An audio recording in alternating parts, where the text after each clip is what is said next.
पहले से ज्यादा लगे ना चॉकलेटी, हर 2 महीना में बनल बहपेटी। नैहरा में रहलू टूटी टिहरी, ससुरवा में गोटैलू हे जान। सैये के बेलल रोटी खइलू हे जान। सैये के बेलल रोटी खइलू हे जान।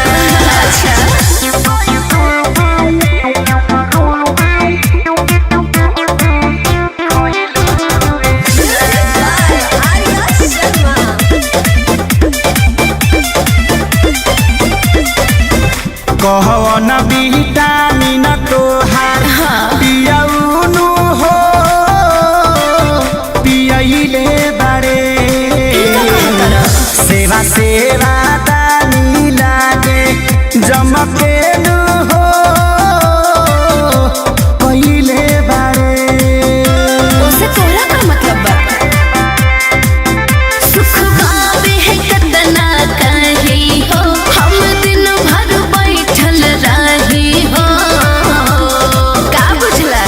शारदा कपूर जैसा हुन बोल कैसे हो गइलू हे जान। सैये के बेलल रोटी खइलू हे जान।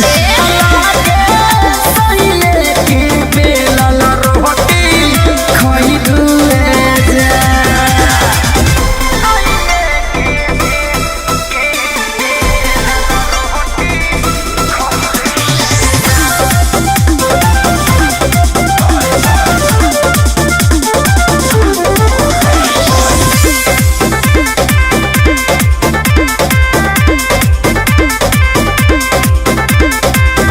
गुलु गुलु गाल दुनु भइल बा हो पुहा जइसे ना हो। बोलाए सहा